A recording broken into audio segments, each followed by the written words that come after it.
Kutoka sura ya 12 mstari wa 29 hadi mstari wa 32. Baa la 10. Kufa kwa wazaliwa wote wa kwanza wa Misri.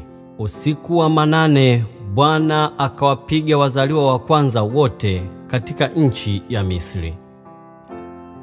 Tangu mzaliwa wa kwanza wa Farao aliyeketi katika kiti chake cha enzi, hata mzaliwa wa kwanza wa mtu aliyefungwa katika nyumba ya wafungwa, na wazaliwa wa kwanza wote wa wanyama. Farao akaondoka usiku, yeye na watumishi wake wote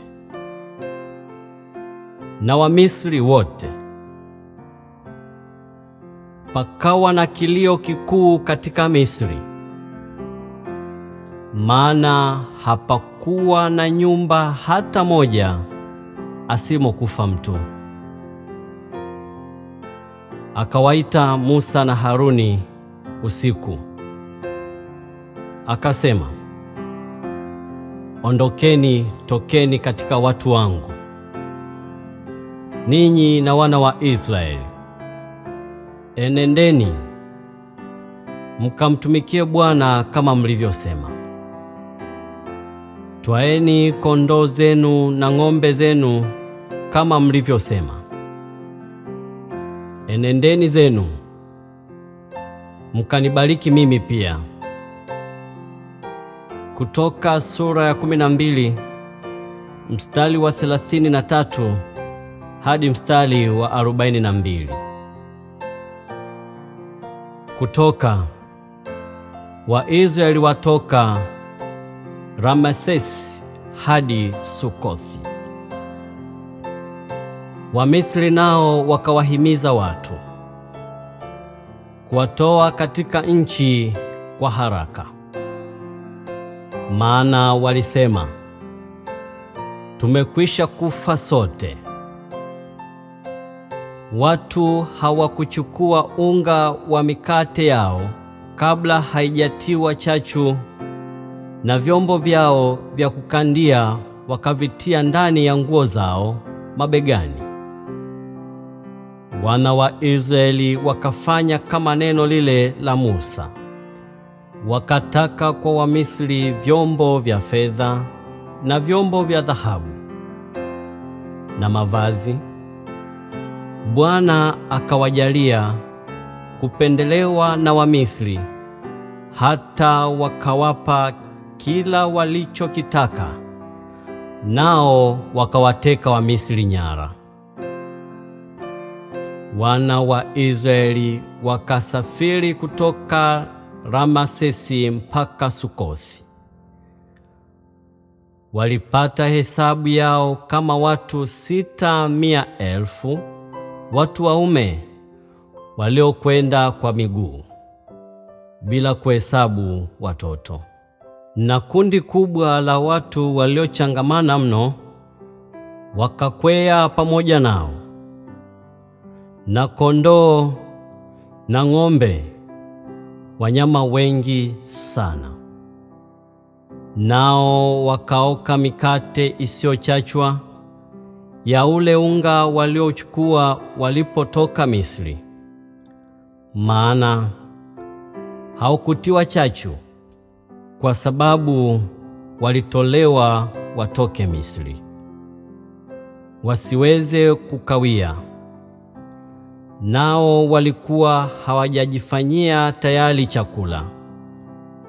Basi wana wa Israeli kukaa kwao, maana muda waliokaa ndani ya Misri ulikuwa ni miaka 430.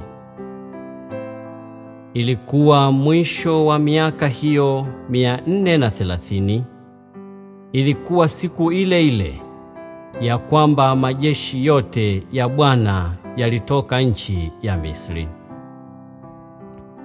Ni usiku wa kuangaliwa sana mbele za Bwana, kwa sababu ya kuwatoa katika nchi ya Misri. Huu ndio usiku wa Bwana ambao wapaswa kuangaliwa sana na wana wa Israeli wote katika vizazi vyao. Kutoka sura ya 12 mstari wa 43 hadi mstari wa 51. Maelezo juu ya Pasaka. Bwana akamwambia Musa na Haruni, amri ya Pasaka ni hii: mtu mgeni asimle. Lakini mtumishi wa mtu awaye yote aliyenunuliwa kwa fedha, ukiisha kumtahiri, ndipo hapo atamla Pasaka. Akaaye kwenu hali ya ugeni, na mtumishi aliyeajiriwa, wasimle Pasaka. Na aliwe ndani ya nyumba moja. Usiichukue nje ya nyumba nyama yake yoyote, wala msivunje mfupa wake wao wote. Na wafanye jambo hili mkutano wa Israeli wote. Na mgeni atakapoketi pamoja nawe na kupenda kumfanyia Bwana Pasaka, waume wake wote na watahiriwe. Ndipo hapo ukaribie na kufanya Pasaka. Nawe utakuwa mfano mmoja wa mtu aliyezaliwa katika nchi. Lakini mtu yeyote asiyetahiriwa asimle. Sheria ni hiyo moja kwa mtu aliyezaliwa kwenu, na kwa mgeni akaye kati yenu ugenini. Ndivyo walivyofanya wana wa Israeli wote, kama Bwana alivyoagiza Musa na Haruni, ndivyo walivyofanya. Ilikuwa siku ile ile moja, Bwana akawatoa wana wa Israeli katika nchi ya Misri kwa majeshi yao. Kutoka sura ya 13 mstari wa 1 hadi mstari wa 10. Sikukuu ya mikate isiyotiwa chachu. Bwana akasema na Musa, akamwambia, nitakasie mimi wazaliwa wa kwanza wote.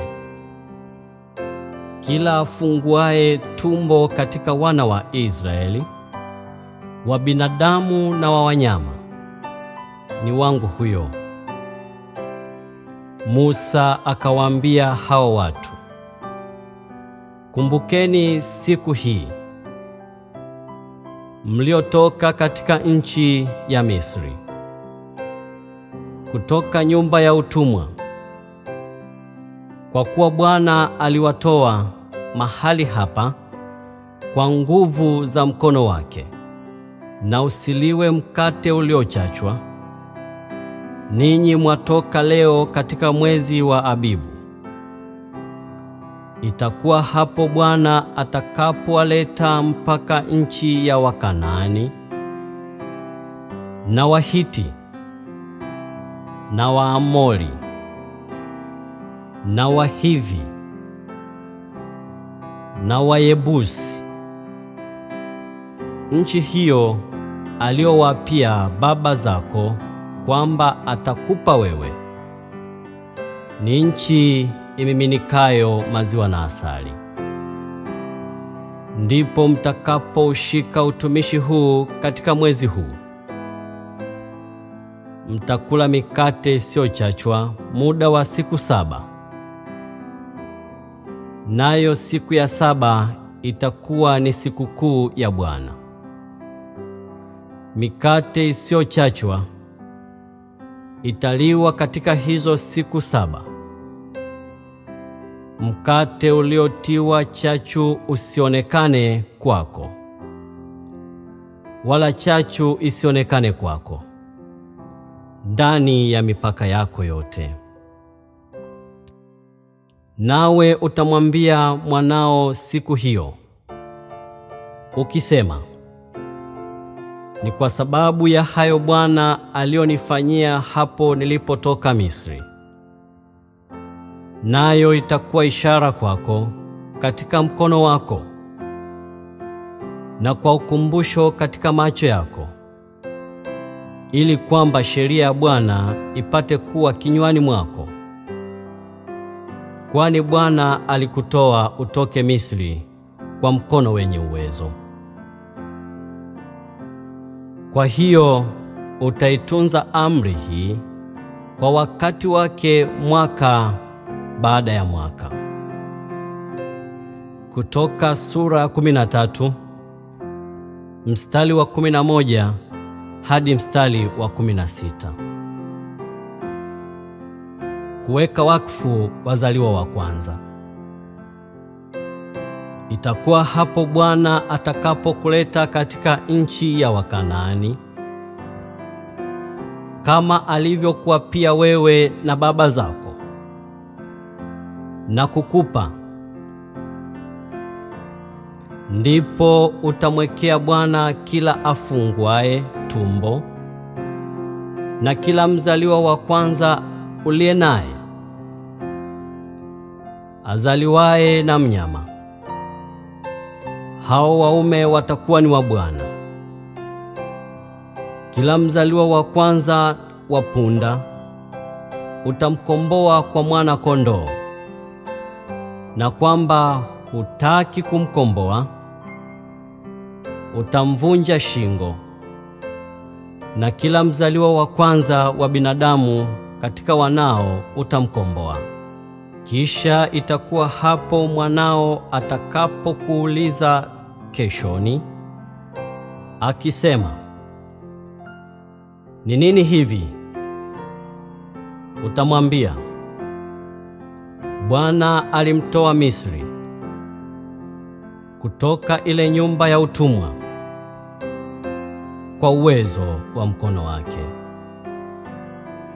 Basi ilikuwa hapo Farao alipojifanya kuwa mgumu, ili asitupe ruhusa kuondoka, Bwana akawapiga wazaliwa wa kwanza wote waliokuwa katika nchi ya Misri, wa binadamu na wa wanyama.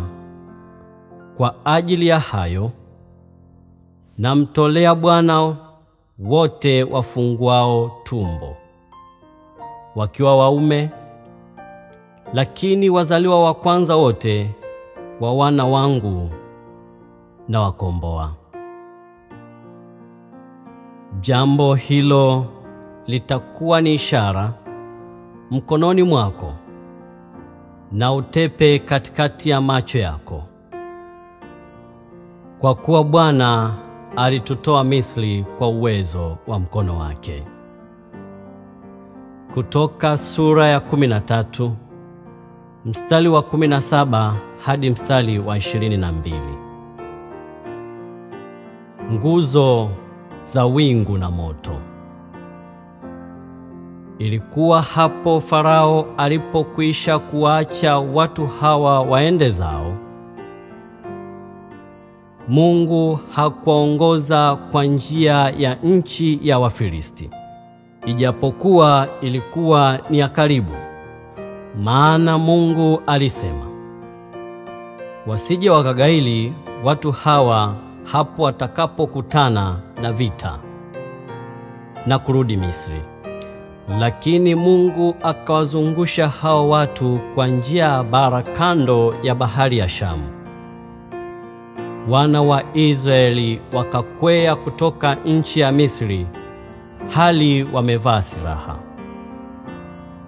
Musa akaichukua ile mifupa ya Yusufu pamoja naye, maana alikuwa amewapisha sana wana wa Israeli, akisema, Mungu hana budi atawajilia ninyi nanyi mtaichukua mfupa yangu kutoka hapo pamoja nanyi.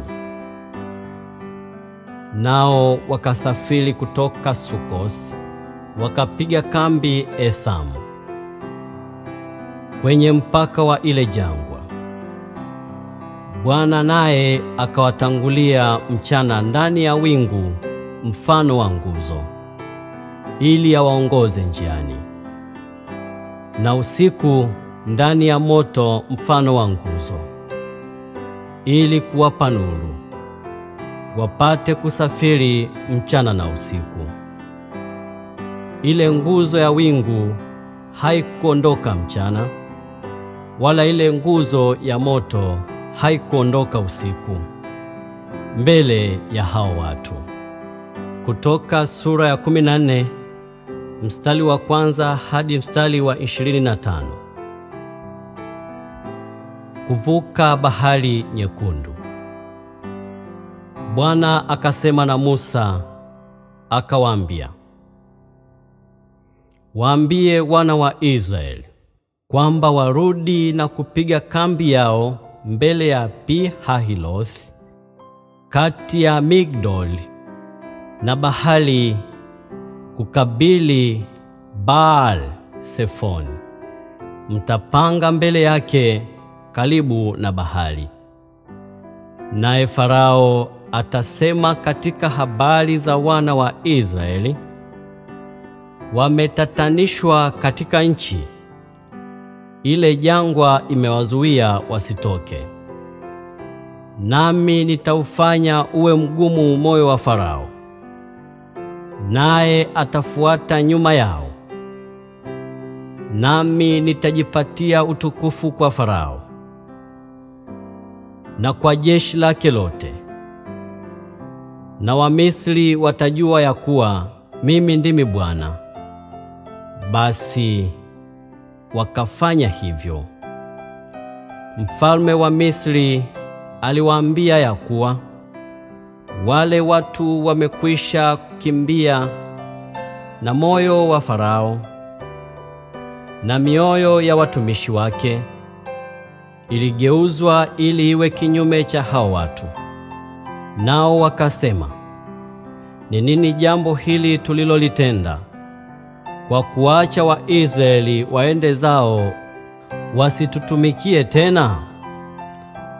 Akaandalia gari lake, akawachukua watu wake pamoja naye.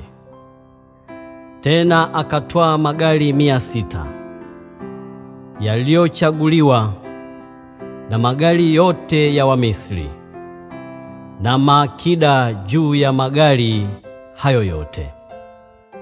Na Bwana akaufanya moyo wake Farao mfalme wa Misri kuwa mgumu, naye akawafuata wana wa Israeli, kwa sababu wana wa Israeli walitoka kwa ujeuri. Wamisri wakawafuata nyuma yao. Farasi zote na magari yote ya Farao na askari zake wenye kupanda farasi na jeshi lake, nao wakawapata hali wamepanga pale karibu na bahari, karibu na Pi-Hahirothi, kukabili Baal-Sefoni. Hata Farao alipokaribia, wana wa Israeli wakainua macho yao, na tazama, Wamisri wanakuja nyuma yao. Wakaogopa sana. Wana wa Israeli wakamlilia Bwana. Wakamwambia Musa, je, sababu hapakuwa na makaburi katika Misri umetutoa huko ili tufe jangwani? Mbona umetutendea haya, kututoa katika nchi ya Misri? Neno hili silo tulilokuambia huko Misri, tukisema, tuache tuwatumikie Wamisri? Maana ni afadhali kuwatumikia Wamisri kuliko kufa jangwani. Musa akawaambia watu, msiogope. Simameni tu, mkauone wokovu wa Bwana atakaowafanyia leo. Kwa maana hao wa Misri mliowaona leo hamtaona tena milele.